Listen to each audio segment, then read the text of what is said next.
বৃন্দাবন দর্শন করতে যখন আমার মহাপ্রভু এলেন বৃন্দাবনে, তখন সময়টা ছিল 1515 খ্রিস্টাব্দ। আমার মহাপ্রভু তিনি সন্ন্যাস নিয়েছিলেন। সন্ন্যাসীর পর তিনি 4 বছর দক্ষিণ ভারত ভ্রমণ করেছিলেন না। কেন না, এই দক্ষিণ ভারতে আমাদের যে 4টি সম্প্রদায়, অর্থাৎ রামানুজ সম্প্রদায়, নিম্বাকাচার্য সম্প্রদায়, বিষ্ণুস্বামী সম্প্রদায় আর মধ্বাচার্য সম্প্রদায়, এই 4টি সম্প্রদায় রয়েছে আমার দক্ষিণ ভারতে মাটিতে। 4টি সম্প্রদায় গড়ে উঠেছে। এখন মহাপ্রভু চিন্তা করলেন এই ভক্তি রাজ্যের ভক্তি যদি আমাকে প্রচার করতে হয়, তাহলে আগে আমাকে ভক্তির সন্ধান পেতে আমাকে যেতে হবে দক্ষিণ ভারতে। এই পুরীধামের জগন্নাথের রথ আমি পরেও দর্শন করতে পারবো, কিন্তু ভক্তিটাকে আগে আমাকে জানতে হবে। যার জন্য তিনি 1510 খ্রিস্টাব্দে পুরীধামে এসেও প্রভু চলে গেলেন দক্ষিণ ভারতের উদ্দেশ্যে ভক্তির আধারকে খুঁজে নিতে। এবং 4 বছর তিনি দক্ষিণ ভারত ভ্রমণ করবার পর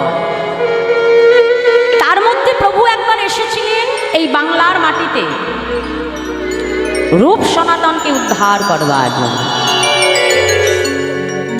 আর এই রূপ সনাতনকে কৃপা করবার পর রূপ সনাতনের কথা মতো প্রভু ঝাড়খণ্ডের যে জঙ্গল, রাজপথে না গিয়ে, কারণ তখন রাজপথের অবস্থা ভালো নয় মা, সমাজের রাজনৈতিক পরিস্থিতি তখন ভালো নয়, তাই সনাতন গোস্বামী প্রভুকে ডেকে বলল, প্রভু এই রাজপথে তোমাকে বৃন্দাবনে যেতে হবে না, তুমি ওই ঝাড়খণ্ডের জঙ্গলের মধ্যে দিয়ে তুমি সোজা চলে যাও বৃন্দাবনের উদ্দেশ্যে, যেখানে তোমাকে কোনো রাজনৈতিক বিপাকে পড়তে হবে না। ভক্তের কথা তো প্রভু অমর্যাদা করতে পারে না বাবা। তাই সনাতন গোস্বামীর কথা মতো প্রভু এই ঝাড়খণ্ডের পথ ধরে এসেছিলেন বৃন্দাবন। আর এই ঝাড়খণ্ডের পথ ধরে যখন প্রভু বৃন্দাবনে আসছে না, ওই ঝাড়খণ্ডের বনের ভেতরে যত গুল্ম লতা, পশু পাখি, সকলকে আমার মহাপ্রভু কৃপা করলেন। ব্যাঘ্র, বনের বড় বড় ব্যাঘ্র অর্থাৎ বাঘ, সিংহ, তারাও পর্যন্ত আমার প্রভুর চরণ তলে এসে আশ্রয় নিল। তারাও নয়ন জলে বক্ষ ভাসিয়ে কৃষ্ণ নামে কাঁদে মা।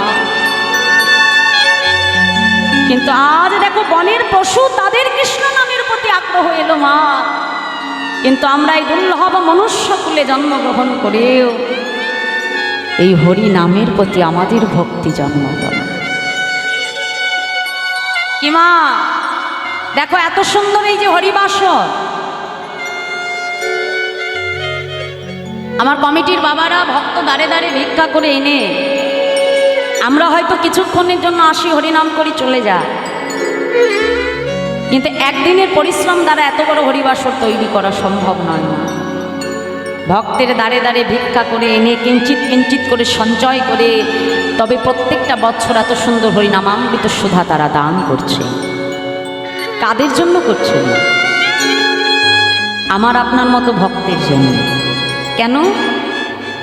যাতে এই হরিবাসরে এসে দুটো হরি কথা শুনে আমাদের জীবের পরিবর্তন সম্ভব হয়, হরি নামের প্রতি আমাদের স্পৃহা জন্মায়, আমাদের ভক্তি জন্মায়, ভালোবাসা জন্মায়। কিন্তু আজ এত কিছু থাকা সত্ত্বেও কিন্তু এই হরি নামের প্রতি আমাদের রুচি আসছে না, মা হরি নামের প্রতি আমাদের আগ্রহ জন্মাচ্ছে না, হরি নামের প্রতি ভক্তি আসছে না। যে ভক্তি বনের পশুদের এসেছিল প্রভুর প্রতি, আমার মহাপ্রভু তাদেরকে কৃপা করেছিল। সেই ঝাড়খণ্ডের জঙ্গলে সেই ব্যাঘ্র পর্যন্ত প্রভুর চরণ ধরে আ কৃষ্ণ কৃষ্ণ বলে কেঁদেছে। প্রভু সেই বনের ব্যাঘ্র তাদের কৃপা করে, পশু পাখিকে কৃপা করে সেই ঝাড়খণ্ডের বনের ভেতর থেকে প্রভু আসলেন কোথায় না বৃন্দাবনে। বৃন্দাবনে এসে সঙ্গে নিলেন কাকে? আমার গৌর পার্ষদ, যার একজনের নাম ছিল কৃষ্ণদাস। সে প্রভুকে ডেকে বলছে, কি প্রভু, গৌরাঙ্গ সুন্দর প্রেমে গড় গড় ভ্রময়ে যমুনার তীরে কৃষ্ণদাস সহ পুরব রবশ ধাম দেখিয়া ফিরে। হ্যাঁ, আজ কি করছে সেই কৃষ্ণদাস? প্রভুকে ডেকে বলছে, শোনো শোনো প্রভু, দেখিতে দেখিতে চিতে ভ্রময়ে মোহন বন, কৃষ্ণদাস কহে কালীদহ প্রভু করো দর্শন। হ্যাঁ, আজ বৈষ্ণব মহাজন তিনি পদাবলিতে কলম দিয়ে বলছে, দেখো দেখো, আজ দেখিতে দেখিতে চিতে ভ্রময়ে মোহন বন, হরি হরি দেখিতে দেখিতে চিতে ভ্রময়ে মোহন ভ্রময় মোহন আজ কৃষ্ণ দাস কহে কালীদহ কর দর্শন। দাস কহে কালীদহ কর দর্শন। আজ কৃষ্ণ দাস কহে কালীদহ কর দর্শন। কৃষ্ণ দাস কহে কালীদহ করো দর্শন।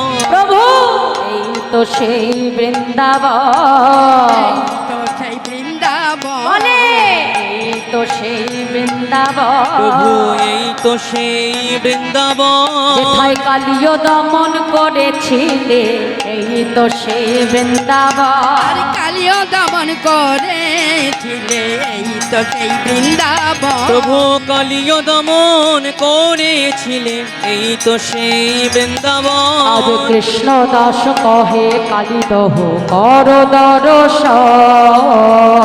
দাসী কহে কালীদহ কর দর্শন। কি বলছে বাবা? দেখিতে দেখিতে চিতে, চিতে মানে কি? চিত্ত, চিত্ত মানে মন।